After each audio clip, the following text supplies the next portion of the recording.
आपने आप को आप में भर लिया, चेतना को स्वयं मैं पिखर कर लिया। हे महावीर जिन, हे विरागी गुरु, आपके दुई चरण मैं विनम्र नमन, आपके दुई चरण मैं विनम्र नमन, आपके दुई चरण मैं विनम्र नमन। जय बोलिए देवादि श्री चिंतामणि पार्श्वनाथ भगवान की, जय बोलिए अंतिम तीर्थेश भगवान महावीर स्वामी की, जय बोलिए संत शिरोमणि आचार्य गुरु विराग सागर जी महाराज की, जय बोलिए नवीन पट्टाचार्य आचार्य भगवान श्री विशुद्ध सागर जी महाराज की, जय बोलिए मम दीक्षा गुरु परम पूजनीय गणनी श्रमणी आरिका 105 विभाश्री माता जी की, परम पूज्य आरिका विनय श्री माता जी की, आरिका संघ की वंदन। कल अपन ने पूज्य माता जी के मुखारविंद से पहला काव्य पढ़ा और उस काव्य का पूज्य माता जी ने पढ़ा के छोड़ दिया था, है ना कल। हाँ चलिए एक बार और उच्चारण कर लें अपन। भक्तामर प्रणति मौली मणे प्रभाणा,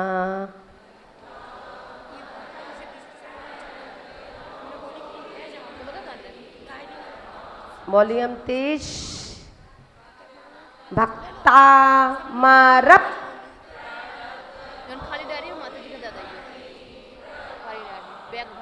मुद्योतकं दलिते पापितमो वितानम्,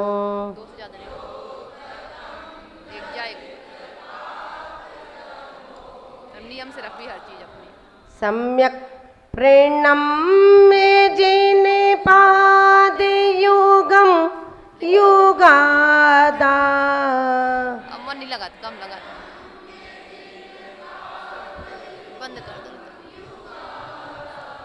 वालंबनम भव जले पतितां जनानां,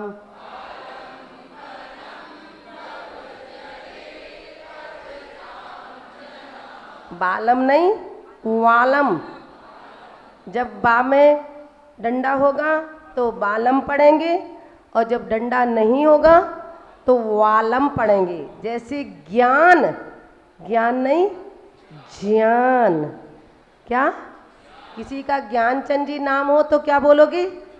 ज्ञानचंदी।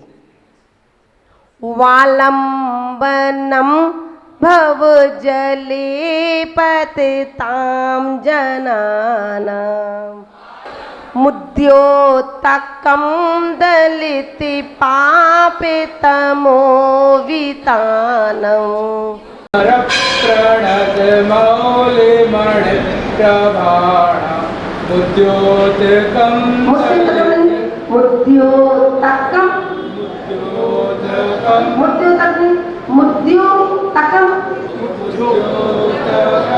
दलित पापितमो वितानम्, सम्यक् प्रणम्य जिने पाद युगं युगादा, वालंबनम भव जले पतितां जनानां।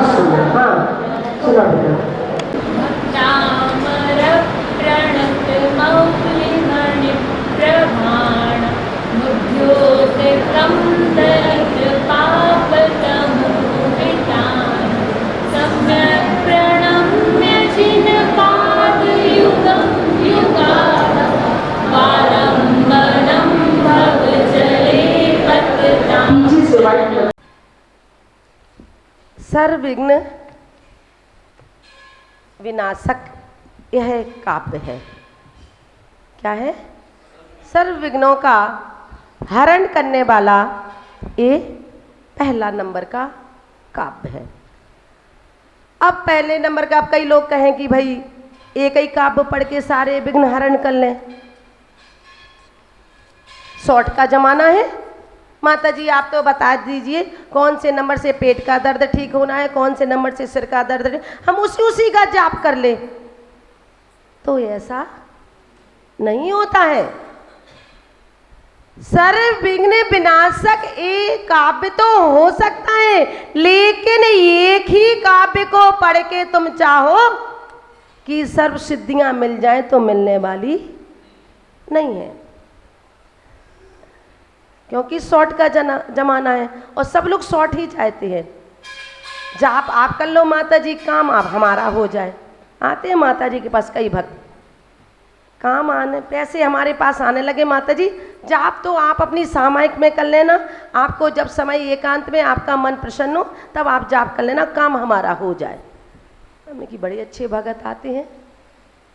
तो ये ऐसा नहीं होता है कि एक काव्य को पढ़ लिया और सारे विघ्न विनाश हो गए, सारे दुख हर गए, सारी सिद्धियां हमें प्राप्त हो गई, नहीं होता है। एक वैद्य जी थे, तो वैद्य जी बाहर गए, तो वैद्य जी का बेटा दुकान पे बैठाल गए। भाई बच्चे को बैठाल जाते हैं कि तुम बैठना हमारे, और कोई भी अगर दवाई लेने आए तो उसको दवाई मत देना जब तक हम नहीं आ जाए। और वैद्य जी के जाते ही मरीज आ गया और बोले कि भाई हमारे पैर में दर्द है और मुझे दवाई दे दो। तो उसने कहा देखो वैद्य जी तो बाहर गए, नहीं बोले दे दो बहुत दर्द है। तो उसने कहा कि अब मुझे तो पता नहीं है। तो एक लाइन में 5-6 दवाई रखी थी दर्द की, तो उसने उठाया और बांट बूट के 5-6 दवाइयों की पुड़िया बना के और दे दी। अब वो मरीज लेके गया तो पैर का दर्द ठीक हो गया। जब पैर का दर्द ठीक हो गया तो वो मरीज वैद्य जी आए, वैद्य जी के पास आया और बोले आपका बेटा तो बड़ा होशियार हो गया है, आप तो 3 दिन की दवाइयां देते हो, तो 3 दिन में हमारा जुकाम बुखार पैर दर्द ठीक होता है। आपके बेटे ने एक खुराक बनाई और मेरा पैर का दर्द ठीक हो गया। बात समझ में आई कि नहीं आई? बस वो ही बात तो हम आपसे कहना चाह रहे हैं कि एक काव्य से विघ्न विनाश नहीं होगा। जब सारे काव्यों को पढ़ोगे तब आपका विघ्न विनाश होगा। भगवान के पास अगर सम्यक प्रकार का अपन नमस्कार करने के लिए जाते हैं तब सिद्धियां प्राप्त होती हैं। भगवान के पास अगर अपन समीचीन नमस्कार करते हैं तब रिद्धियां प्राप्त होती हैं। तुम भगवान के पास जाओ और सलूट मार के आ जाओ तो सिद्धि रिद्धि प्राप्त होने वाली नहीं है। और ना भगवान का ही स्तोत्र आचार्य भगवान मानतुंग महाराज ने भक्ति की समय सार पढ़ा। बताइए, आचार्य भगवान मानतुंग महाराज ने समय सार का ग्रंथ उठा के जेल में पढ़ रहे थे कि वो भक्ति कर रहे थे। भक्ति कर रहे थे, कहा है 1 करोड़ पूजन कर लेना और 1 स्तोत्र पढ़ लेना बराबर का फल है। तुम 1 करोड़ भगवान की पूजा कर लेना और 1 स्तोत्र कर लेना। आचार्य भगवान मानतुंग महाराज को ताले में बंद किया तो उन्होंने हथौड़ा नहीं मंगवाया, और हथौड़ा मंगवाते तो शायद ताले ना टूटते। कि टूट जाते? नहीं टूटते। उन्होंने हथौड़ा नहीं मंगवा के, ताला चाबी ना मंगवा के, उन्होंने मात्र भगवान आदिनाथ भगवान की स्तुति रच दी और ताले अपने आप टूट गए। क्यों? समीचीन उनका नमस्कार था, सम्यक्त उनका नमस्कार था और अपना सम्यक्त और समीचीन नमस्कार नहीं रहता है, इसलिए अभी चमत्कार नजर नहीं आते। आचार्य भगवान कुमुद चंद महाराज ने कल्याण मंदिर स्तोत्र लिखा, तब चमत्कार हो गया।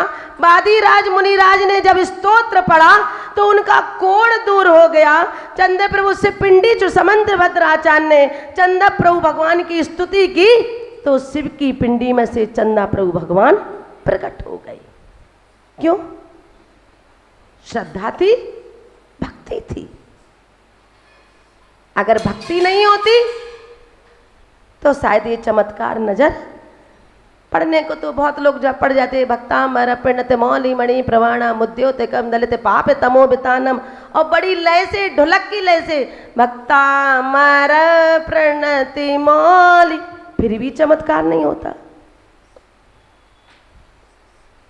कहां चमत्कार दिखाई दे रहा है? जब अपना समीचीन नमस्कार होता है तब भगवान के पास चमत्कार दिखाई देता है। अब लोग बात कहते हैं माता जी मंदिर में चमत्कार नहीं होता है, भगवान अपने कुछ देते नहीं, भगवान के मंदिर ही की चोरी हो रही है, तो बोले कि अपन की का भी रक्षा करेंगे। ऐसा होते हैं जब मंदिर ही की चोरी हो रही है तो अपनी वे क्या रक्षा करेंगे? बात तो सही है। अगर हमारा समीचीन नमस्कार हो तो इसी मंदिर में आपको चमत्कार नजर आएंगे। सारा प्रोग्राम होने के बाद सबसे पहले गए भगवान महावीर स्वामी, रक्षा करना स्थापना का कार्यक्रम है और सब कार्य निर्विघ्न पूर्ण हो जाए। और देखो चमत्कार सामने नजर आया। पूरा प्रोग्राम होने के बाद इंद्रदेव बरसात हुई, चमत्कार था। सच्ची श्रद्धा थी, प्रभु के प्रति विश्वास था कि हमारे साथ गलत नहीं होगा। एक भक्त था और वह भक्त बहुत भक्ति करता था। तो एक दिन वह गणेश जी का परम भक्त था। तो जब वो गणेश जी के पास गया तो वो रोज मोतीचूर के लड्डू ले जाया करता था रोज, और भगवान को चढ़ाता था।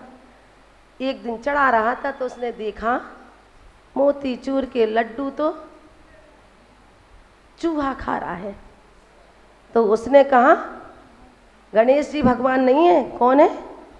चूहा। तो वो उठाकर भाई गणेश जी का भक्त उस चूहे को घर लेके आ गया और चूहे की आरती पूजा पाठ बढ़िया करने लगा। और एक दिन उसके घर में बिल्ली आई तो चूहा तो कौन भगवान हो गई? बिल्ली को सिंहासन लगाया और बैठाला और बिल्ली की पूजा की। इसके बाद कुत्ता घर में आया सो बिल्ली बाहर। बोले आज से बिल्ली भगवान नहीं, कौन भगवान? कुत्ता भगवान हो गया। और पत्नी ने एक दिन पकवान बनाए और कुत्ता झूठा कर गया। सो पत्नी को आई गुस्सा, सो ने उठा के कुत्ते को 2-4 डंडे दिए तो काए काए काए करके कुत्ता अब कौन भगवान हो गया? बोलो। और जब पत्नी भगवान हो गई तो फिर पत्नी सिंहासन लगा, झूला डला और कहा देखो मैं देवी हूं, अगर तुमने मेरे साथ गलत किया तो फिर सोच लेना। तो बेचारा सुबह से उठे, झाड़ू पोंछा बर्तन कपड़ा, देवी को नाश्ता पानी करा के ऑफिस जाए, ऑफिस से आए तो फिर लग जाए फिर जाए। एक दिन उसको चढ़ गया बुखार पति को, और जब पति को बुखार चढ़ा, अब गुस्सा तो गुस्सा आखिर कब तक सहन करें बताओ? 1 दिन 2 दिन 3 दिन। भैया जब शादी होती तो महीने भर तक झेल लो, 2 महीने 6 महीने झेलोगे, फर्स्ट एनिवर्सरी मनवा दोगे, इसके बाद तो कुछ उपाय करोगे इनका, नहीं तो देवी ही बनी रहेंगी। और बस वह देवी तो गए, जब दे गए धमकी दे, अगर देखो तुम्हें नाराज हो जाएंगे। नहीं बस बढ़िया है खाना नाश्ता। अब बेचारे को 102 बुखार हो गया और पत्नी उठी बढ़िया देवी अंगड़ाई लेके, नाश्ता नहीं बना, अभी बनाता हूँ। शाम को बेचारा थक गया तो उसने कहा नाश्ता नहीं बनेगा। और उसको गुस्सा आई तो उसने पत्नी को 2-4 डंडे लगाए और पत्नी चरणों में गिर गई। अब भगवान कौन हुआ? स्वयं भगवान हुआ, स्वयं की भक्ति भगवान हुई, स्वयं का विश्वास भगवान हुआ, स्वयं की श्रद्धा भगवान हुई, दूसरा कोई भी भगवान नहीं हुआ। ऐसे ही मंदिर है कि मंदिर में सम्यक समीचीनता से अगर तुम नमस्कार करोगे तो चमत्कार तुम्हें उस मंदिर में जरूर दिखाएंगे। कहीं कहने की जरूरत नहीं है, ना कोई तमाशे ना डमरू बजाने की जरूरत है कि यहाँ तमाशा हो रहा है भीड़ जुटाओ। अगर सच्चा श्रद्धान होगा तो इसी जगह पर इसी प्रांगण में ही भीड़ लगेगी। समीचीन नमस्कार अपना होना चाहिए। और नमस्कार नहीं है तुम तो खूब पढ़ते रहना, खूब पूजन करते रहना, खूब अभिषेक करते रहना, कोई फायदा होने वाला नहीं है। मानतुंग महाराज का सच्चा श्रद्धान था आदिनाथ के प्रति, तो उन्होंने जेल में भी उस मानतुंग महाराज जी ने एक 48 कड़े लिख दिए और एक एक कड़ा जैसे जैसे लिखा और वैसे वैसे तड़ तड़ तड़ तड़ ताले टूट गए। और तुम लोग अखंड पाठ रख लेना 48 दिन का, कागज का नहीं तोड़ पाओगे, ये मेरी गारंटी है। अगर कागज का जादूगर के सामने भी तुम्हारे सामने रख दें और कह दें कि अखंड पाठ 48 दिन तक लगातार करो तो तुम कागज का ताला भी तोड़ के बता दो तो हम जान जाएंगे कि सच्ची श्रद्धा है। श्रद्धा नहीं है। आचार्य भगवान मानतुंग महाराज यही कह रहे हैं कि अगर अपना सच्चा नमस्कार होगा तो चमत्कार अपन को यहाँ पर नजर आएंगे। और सच्चा नमस्कार नहीं है तो नमस्कार नहीं है। मंदिर में नमस्कार करने जाओ तो सलूट मार के नहीं। नमस्कार भी कई प्रकार का होता है। एक नमस्कार ऐसे होता है, नमस्कार ऐसे कर लेते हैं। एक नमस्कार ऐसा होता है, नमस्कार। एक बार नमस्कार ऐसे हो जाता है, पहला नमस्कार ऐसा, दूसरा नमस्कार, तीसरा नमस्कार ऐसा कर लेते। नमस्ते। चौथा नमस्कार करते हो तो चारों अंग झुक जाते हैं, माथा भी झुक गया, हाथ भी झुक गए, कमर भी झुक गई पूरा। और पांचवा नमस्कार साष्टांग लेट जाते हो। एक नमस्कार होता है गवासन का, लेकिन वो किसी अंग में नहीं आता है। तो जब भी भगवान के पास जाओ तो सलूट मार के मत जाना और ना खाली सिर भगवान ने ऐसे ऐसे कर लिया जी और ऐसे ऐसे करके चले जाते हो। और आजकल तो नमस्कार करने का सिस्टम ही बदल गया, घुटने तक पढ़ लेते हैं पैर, बस इधर तक धोख लगाई। आप लोगन के तो सही, हम ही लोगन के ऐसे पढ़ने लगे आजकल। माताएं आती ऐसे ही पढ़ लेती हैं ऐसे, तो हम ही कह देते हम बैठे जा रहे हैं जिससे चरण दिख जाए, हम बैठे जा रहे हैं जिससे चरण, सलूट मार के और चली जाती है। अगर सही नमस्कार होते हैं तो चमत्कार होते हैं। पितामह भीष्म ने पांडवों को आदेश दे दिया कि इन लोगों को मौत की सजा दी जाएगी, और बस उनके आदेश को तो कोई टाल नहीं सकता। अर्जुन की तीक्ष्ण बुद्धि थी, तो उन्होंने कहा द्रौपदी तुम जाओ और भीष्म पिता को नमस्कार करके आओ। अब मौत का आदेश तो अपन को हो गया है, मरना तो है ही, लेकिन एक बार भीष्म पिता को नमस्कार करके आ जाइए और उनको नमस्कार करके भी जो दे वो लेकर आ जाना है। जैसे ही द्रौपदी भीष्म पितामह के पास गई और तात नमस्कार, उन्होंने आशीर्वाद दिया सौभाग्यवती। अब सौभाग्यवती का उनने जब आशीर्वाद दे दिया तो पांडवों की मृत्यु टल गई। अगर मर जाएंगे तो जी सौभाग्यवती कैसे रहेंगी, और सौभाग्यवती नहीं रही तो पितामह भीष्म का वचन झूठा हो जाएगा। इसलिए जब भी साधु संतों के पास जाओ तो जब आप उनको कुछ देते हैं तो वो आपको आशीर्वाद देते हैं। किसी बच्चे को कोई चीज़ दे देते हैं तो आप क्या कहते हो, नमोस्तु करो, बदनामी करो, शीश पेंसिल दिए तो बोलते कि नहीं, क्यों, नमस्कार करो। और अगर गुरु कोई वस्तु आपको दे दे तो वो आपका सौभाग्य हुआ करता है। इसलिए नमस्कार सम्यक करना है। भगवान जिनेंद्र के नमस्कार करने से सारे विघ्न बाधाएं दूर हो जाती हैं। रत्नकंड श्रावकाचार्य में 115 नंबर की गाथा में कहा है कि जो लोग मुनियों को सच्चा नमस्कार करते हैं वे उच्च गोत्र में पैदा होते हैं। कहाँ होते हैं? उच्च गोत्र में पैदा होते हैं। जो मुनियों को आहार दान देते हैं वे उच्च गोत्र में पैदा होते हैं। जब मुनियों की सेवा, मुनियों को नमस्कार करने से उच्च गोत्र में पैदा होते हैं तो फिर जिनेंद्र भगवान को नमस्कार करने में क्या आपकी विघ्न बाधाएं नष्ट नहीं होगी? होंगी। आपकी सारी बाधाएं नष्ट होंगी, लेकिन सच्ची श्रद्धा और सम्यक अपना नमस्कार होना चाहिए। इसी काव्य में आचार्य भगवान ने मानतुंग महाराज ने सम्यक को प्रदान किया है। इसकी एक जाप भी बताइए। ओम ह्रीम अर्हम णमोजणाणम।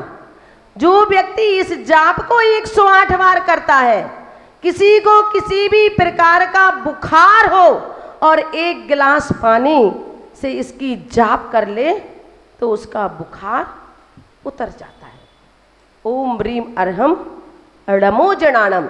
और इस काव्य में आचार्य भगवान मानतुंग महाराज ने भी यही दर्शाया है कि सम्यक आपका नमस्कार है तो आपकी सर्व विघ्न बाधाएं, आपके कष्ट सारे क्षण भर में नष्ट को प्राप्त हो जाते।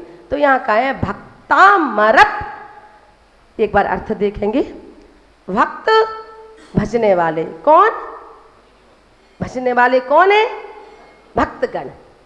अमर किनके द्वारा?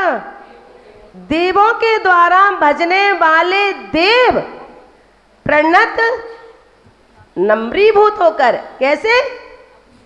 देव भी भगवान के चरणों में नम्रीभूत हो जाते हैं। देव भी अपने आप को भगवान का भक्त मान रहे हैं, मालिक नहीं। क्या मान रहे हैं? भक्त मान रहे हैं। भजने वाले देव भगवान आदिनाथ के चरणों में नम्रीभूत होकर विनय भाव से मौली मुक्तों की मणियां। किनकी? देवों के मुकुट में जो मणि लगी हुई हैं वे प्रमाण कांति को प्रकाशित करने वाली हैं। किनकी वजह से? किनकी वजह से देवों की मणियां प्रकाशित मान हो रही हैं? आदिनाथ भगवान के चरणों में जो मणियों की रोशनी पड़ रही है तो उनकी चरणों की जो इस किरणें निकल रही हैं उससे उनकी मणि प्रकाशित हो रही हैं। दीवार पर ऐनक टंगा है और सूरज की किरण पड़े तो पूरा हॉल प्रकाशित हो जाता है। उसी प्रकार देवों की मुक्तों की मणियां जो भगवान के चरणों में नम्रीभूत होकर झुक रही हैं तो उनकी भगवान की चरणों से जो किरण निकल रही हैं उनसे प्रकाशित मान हो रही हैं। उसमें पुस्तक में देखो चित्र बना हुआ है। तो भक्तजन भजने वाले अमर देवों से मौली मौली से मुक्तों की मणियों से नम्रीभूत मुद्योतकम बढ़ाने वाली है। क्या? शोभा को। भगवान के चरणों में देवों की जो मणियां लटक रही हैं उनकी शोभा को बढ़ाने वाली, मुद्योतकम बढ़ाने वाली, दलित सारे पापों को नष्ट करने वाली है। जो भी भगवान के चरणों में आता है वहां से अंधकार नष्ट हो जाता है, पाप नष्ट हो जाता है, पूरे विघ्न बाधाएं नष्ट हो जाती हैं, तमो वितानम घोर अंधकार भी नष्ट हो जाता है। सम्यक प्रणम्य जिन पाद युगम युगादा। लेकिन कैसा नमस्कार हो? सम्यक हो, प्रणम हो, सम्यक रूप से हम उनको प्रणाम करते हैं। किनमें? जिन पाद जिनेंद्र भगवान के पाद यानी चरणों में युगम युगादा, दोनों चरण कमलों में। वालंबनम भव जले, जो संसार रूपी समुद्र में, भव में, जल में भटक रहे हैं, ऐसे पतिताम गिरे हुए जीवों को सम्यक प्रणम निकालने वाले अगर कोई हैं तो वे आदिनाथ भगवान हैं। अर्थ समझ में आया कि नहीं? यहाँ कहा है कि भक्तिवत देवताओं के विनम्र मुक्तों की मणियों से जगमगाने वाले, पाप रूपी अंधकार को के समूह को नाश करने वाले तथा संसार रूपी समुद्र में जो संसारी जीव भटक रहे हैं उनको इस भव से पार निकालने वाले कोई अगर हैं तो वे आदिनाथ भगवान हैं। और सागर में गिरे हुए प्राणियों के आधारभूत युग के प्रारंभ में धर्म का प्रवर्तन करने वाले कौन से भगवान हैं? आदिनाथ भगवान। ऐसे प्रथम तीर्थंकर ऋषभ देव को हम बारंबार नमस्कार करते हैं। आगे का कड़ा कल पढ़ेंगे। जय बोलिए परम पूजनीय गणनी श्रमणी आरिका 105 विवाह श्री माता जी की।